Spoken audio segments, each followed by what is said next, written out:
2025 के सभी एग्ज़ाम्स के लिए करंट अफेयर्स की सीरीज है ये। इसमें 1.5 साल के करंट अफेयर्स को कवर किया जाएगा।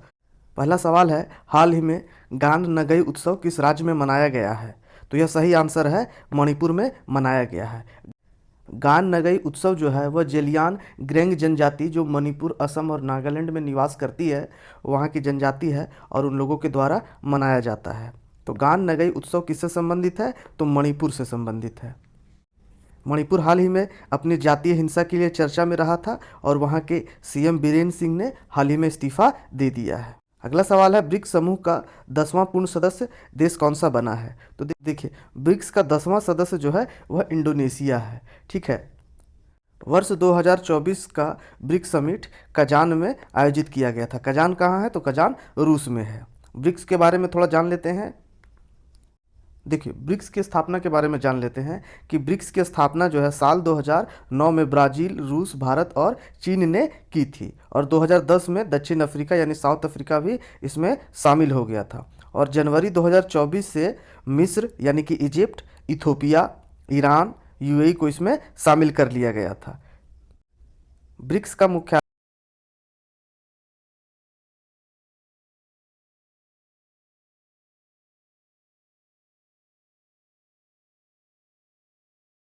अगला सवाल है, कौन सा भारतीय राज्य प्रथम अंतर्राष्ट्रीय ओलंपिक अनुसंधान सम्मेलन का मेजबान है? तो इसका सही उत्तर है गुजरात। देखिए, प्रथम अंतर्राष्ट्रीय ओलंपिक अनुसंधान कहाँ हुआ था? तो गुजरात के गांधीनगर में। तो गुजरात के गांधीनगर में कहाँ हुआ था? तो राष्ट्रीय रक्षा विश्वविद्यालय में आयोजित किया गया था। भारत 2036 की ओलंपिक की मेजबानी करने के लिए खुद को तैयार कर रहा है और इसी क्रम में प्रथम अंतर्राष्ट्रीय ओलंपिक अनुसंधान सम्मेलन का आयोजन किया। कहाँ किया गया? तो गुजरात में किया गया, गांधीनगर में राष्ट्रीय रक्षा विश्वविद्यालय में आयोजित किया गया था।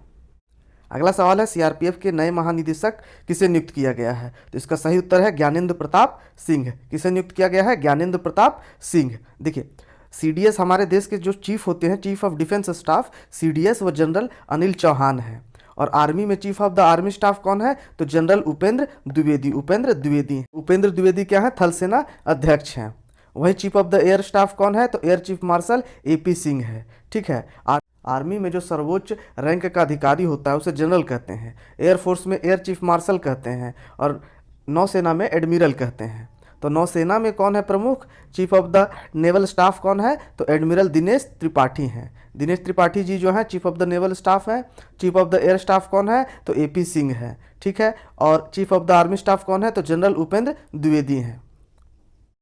पहला प्रश्न यही बनेगा कि गणतंत्र दिवस 2025 के मुख्य अतिथि रहे हैं, तो कौन अतिथि रहे हैं? तो प्रबावो सुबियांतो। प्रबावो सुबियांतो जो है वह किस देश के राष्ट्रपति हैं? तो वह जो है इंडोनेशिया के राष्ट्रपति हैं। प्रबावो सुबियांतो किस देश के राष्ट्रपति हैं? तो इंडोनेशिया के राष्ट्रपति हैं। गणतंत्र दिवस 2025 के मुख्य अतिथि रहे हैं। इंडोनेशिया की राजधानी जकार्ता है। गणतंत्र दिवस में जो झांकी होती है उसमें प्रथम स्थान यूपी को मिला है, द्वितीय स्थान त्रिपुरा को मिला है और तृतीय स्थान आंध्र प्रदेश को मिला है। पहला स्थान यूपी को, दूसरा स्थान त्रिपुरा को और तीसरा स्थान आंध्र प्रदेश को। यूपी की झांकी का थीम क्या था? तो महाकुंभ 2025 था और स्लोगन था स्वर्णिम भारत, विकसित और विकास। अगला सवाल है, खबरों में रहा अब्द अल कुरी द्वीप। अब्द अल कुरी द्वीप किस महासागर में स्थित है? तो पहले अब्द अल कुरी द्वीप के बारे में थोड़ा सुन लेते हैं। तो यह जो है सक्रोता द्वीप समूह जो हिंद महासागर में है उसमें स्थित है और यमन का भाग है। हम लोग जानते हैं कि यमन में अभी गृह युद्ध चल रहा है। यमन की राजधानी साना है और यहाँ पर जो है अब्द अल कुरी द्वीप में जो है एक एयर स्ट्रिप देखा गया था सैटेलाइट के थ्रू, तो इसीलिए यह चर्चा में आया था अब्द अल कुरी द्वीप। और जो है यह कहा जा रहा है कि यह जो एयर स्ट्रिप यूएई के द्वारा, यूनाइटेड अरब एमिरेट्स के द्वारा बनाया गया है। तो अगर प्रश्न पूछा जाएगा कि अब्द अल कुरी द्वीप कहाँ है, तो सही आंसर होगा हिंद महासागर में है। कहाँ है? हिंद महासागर में है। अगला सवाल है, हाल ही में यूनेस्को की अमूर्त सांस्कृतिक विरासत की राष्ट्रीय सूची में किस पारंपरिक बोस्नियाई गीत को शामिल किया गया? तो देखिए, पहले जानिए कि बोस्नियाई जो है वह बोस्निया से आया है और बोस्निया कहाँ है? तो बोस्निया और हर्जेगोविना एक देश का नाम है।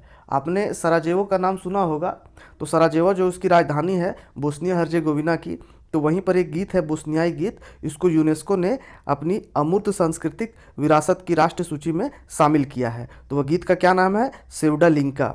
सेवडालिंका वह गीत का नाम है। और हम लोग जानते हैं कि यूनेस्को जो है उसका मुख्यालय पेरिस में है और 1945 में इसकी स्थापना की गई थी।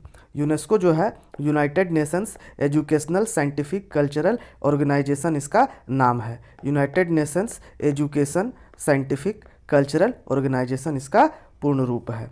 ठीक है। और यूनेस्को जो है अपने कुछ महत्वपूर्ण कामों के लिए जानी जाती है, जैसे कॉपीराइट कन्वेंशन 1952 में इसने सफलतापूर्वक आयोजित किया था। 1971 में मैन एंड बायोस्फीयर प्रोग्राम सफलतापूर्वक लॉन्च किया था। अगला सवाल है बिजनेस रेडी यानी बी रेडी किस संगठन का प्रमुख रिपोर्ट है? तो यह जो है विश्व बैंक का प्रमुख रिपोर्ट है। क्या है बिजनेस रेडी? शॉर्ट में क्या बोलेंगे? Be ready. यह जो विश्व बैंक है वह ब्रेटन वुड्स कॉन्फ्रेंस की देन है और इसकी स्थापना 1944 में मानी जाती है। हेडक्वार्टर कहाँ है? तो वाशिंगटन डीसी में है। वाशिंगटन डीसी क्या है? तो अमेरिका यानी कि संयुक्त राज्य अमेरिका की राजधानी है। अगला सवाल है हाल ही में किस शहर के वर्जिन नारियल तेल को जीआई टैग से सम्मानित किया गया? तेल का नाम क्या है? वर्जिन नारियल तेल, वर्जिन कोकोनट ऑयल। तो कह रहा है कि इसको जीआई टैग दिया गया था, तो आपको बताना है कि यह किससे संबंधित है।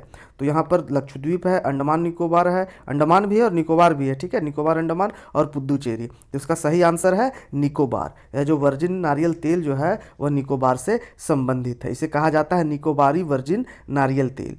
वहीं निकोबार में एक निकोबारी कोकोनट होता है, उसको भी इसी के साथ जीआई टैग दिया गया था। और अंडमान का एक करेन मूसली चावल है। अंडमान का ये जो एक अंडमान निकोबार में अंडमान है ना, ऊपर और नीचे निकोबार, तो अंडमान का जो है करेन मूसली चावल को भी जीआई टैग दिया गया था। इस प्रकार यह वीडियो समाप्त होता है। अगली कड़ी के लिए जुड़े रहें।